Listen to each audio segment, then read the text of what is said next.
Better late than never, boys. I finally finished all the new anime from winter 2022, and I'm ready to prove once again how good my taste truly is. I'm sorry for the wait, I was on my period, but if you slap the like button right now, I promise I'll quit Elden Ring and start watching anime again. My Dress Up Darling is my personal favorite anime from the winter season. But is it the best anime from the winter season? No. It just has the best waifu. I don't even remember the names of the other characters in this anime because I watched it for the same reason everyone else watched it.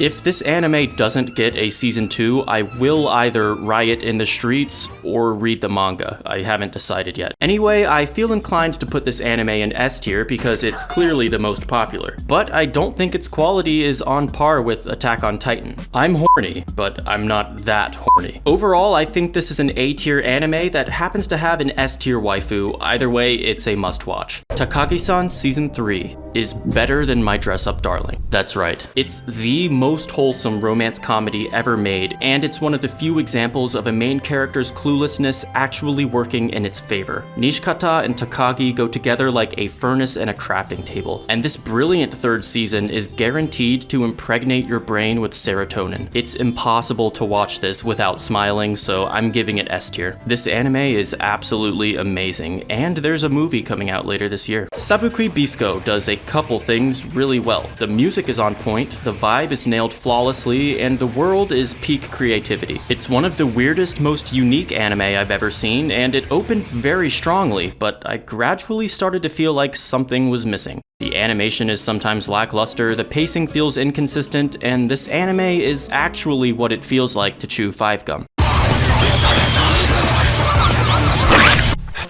Senses. What I'm saying is, the first couple episodes are delicious and flavorful, but after the flavor fades away, you start to wonder why you're still chewing it. Sabikui Bisco isn't bad, but to put it bluntly, I think the trailer was better than the actual anime. B tier. World's End Harem is an ecchi anime that can only be described as a wet fever dream. Oh. Hi.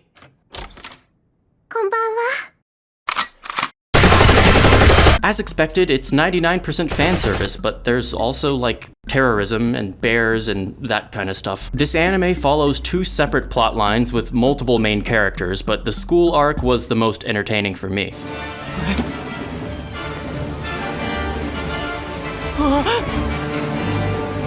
A lot of the story feels rushed, but I don't think anyone's watching this for this story. Overall, it's an S-tier hentai, but a C-tier anime. Koroshi Ai is a mediocre anime about an assassin who falls in love with a bounty hunter for no reason.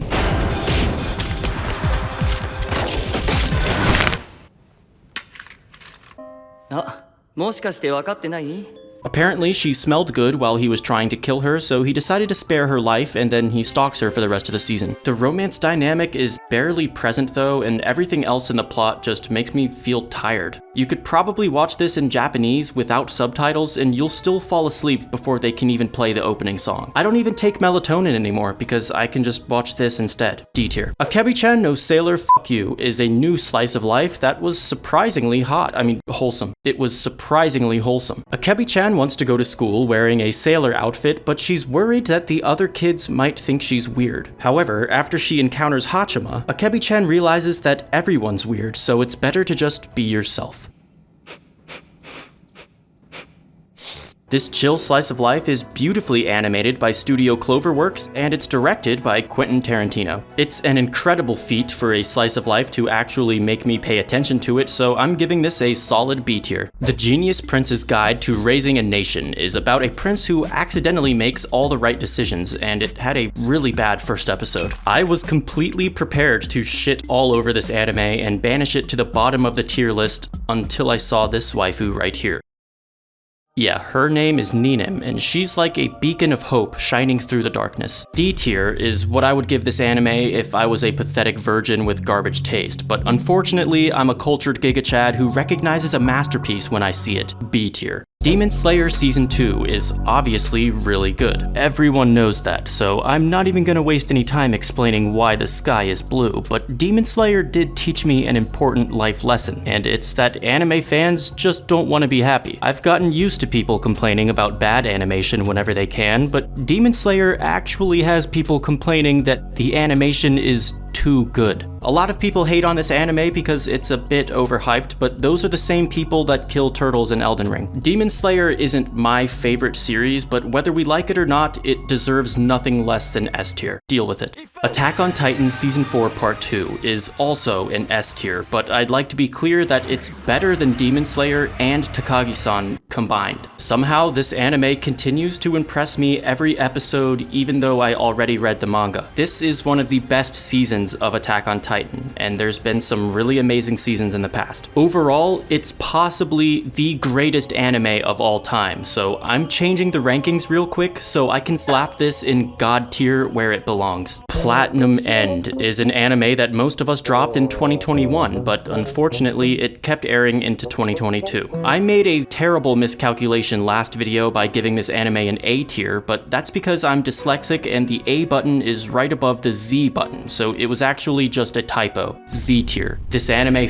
fucking sucks. Ousama Ranking is an anime that feels more like a children's book that comes to life. The art style has an older look to it that makes me miss the early 1980s, back when I didn't exist. A lot of people made the mistake of skipping this anime because of the art style, but that's the very definition of maidenless behavior. Not only is Boji a short king, literally, but he's also the protagonist of what I consider one of the best fucking anime I've ever seen. Straight up, Ousama Ranking is both a modern masterpiece and an instant classic. Absolute god tier, no debate. Arifureta Season 2 is C tier. It's not good, but it's a lot better than the first season. I know a lot of people love this anime, and trust me, I love it too because it's an isekai and I love isekai, but I still can't recommend this to someone unless they like lolly vampires and bunny girls, which should cover most of you. Speaking of bunny girls, I've got a funny joke to tell you. What do you call a grown man who faps to bunny lollies?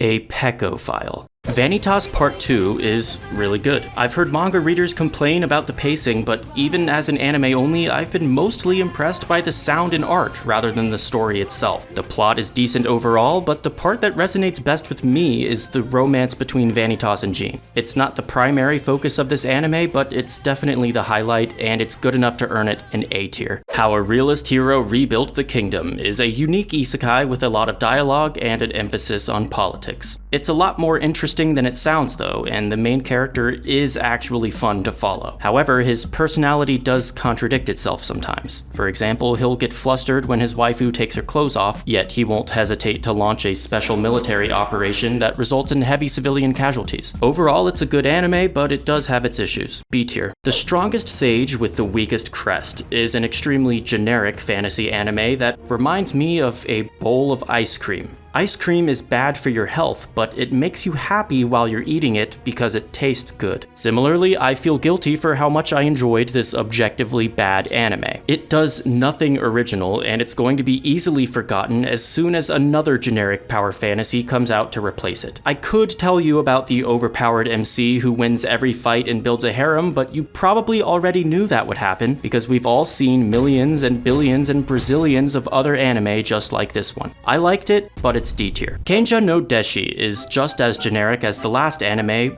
but worse. The story is hard to get invested in, and oh yeah, I should probably warn you guys before you do something irreversible. This lolly main character is actually an old man IRL. That being said, I'd still give this anime a C tier if it wasn't airing at the same time as Attack on Titan. I mean, come on, that's just embarrassing. D tier. The Land of Leadale is a cute slice of life isekai that reminds me of Slime 300. It's nothing revolutionary that we haven't seen before, but it's always relaxing to watch and never feels like a waste of time. It's funny, chill, adorable, and honestly pretty forgettable too. You probably won't become deeply invested after watching this, but you will be satisfied. C tier. Tokyo 24-ku isn't that bad, but I really dislike it. There's nothing more annoying than a predictable plot that takes forever to reach the conclusion that everyone saw coming. For example, in the first episode, our main characters have to deal with the trolley problem, which is that moral dilemma where you have to choose between saving the life of one person or 5 people. Either way, someone's gonna die, so philosophers have never been able to confirm what the correct answer is. Well,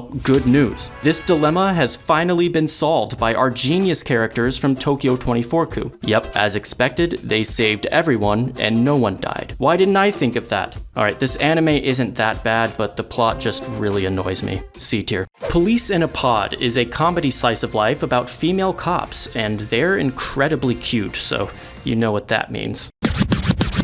Apparently, the author used to be a cop, so this depiction of a police officer's life seems pretty realistic. It has some of the funniest humor I've seen in a comedy, and the writing overall is just really good. I'm giving this a surprising A tier. Miss Kuroitsu from the Monster Development Department is about a company that secretly creates monsters, and Kuroitsu is just an ordinary employee who wants a promotion. There's a pretty funny contrast between striving for world domination and the typical boring work life. It's a really fun anime to watch, and I think it's pretty underrated. B tier. Fantasy Bishoujo, aka Fabiniku, is that genderbender isekai where 2 best friends fight the urge to fall in love with each other. Scientists claim we don't yet possess the technology to determine whether this anime is gay or not, but regardless, I highly recommend watching this if you're a fan of rom-coms. There's a lot of cliches, but the premise itself is enough to carry this anime to B tier. Princess Connect ReDive Season 2 should not be as good as it is. First of all, it's an isekai. Second, it's adapting a mobile game. Clearly, this anime is against all odds, but somehow still managed to be one of the best anime from winter 2022. Hear me out. The art and animation are absolutely stunning, the comedy never misses, the characters are lovable, and the story feels easy to get invested in. This anime is easy to miss, but it's truly a hidden gem. It's basically a Makoko seed. A tier. And that concludes my winter 2022 tier list. Please subscribe so you don't miss the next one, and I promise I'll finish it a lot earlier in the season next time. We've got a lot of good new anime to look forward to, so I'll see you guys soon. I'm uploading a lot of videos this month, I swear. Thanks for watching, I'll catch you guys later. Keep talking about anime, peace out.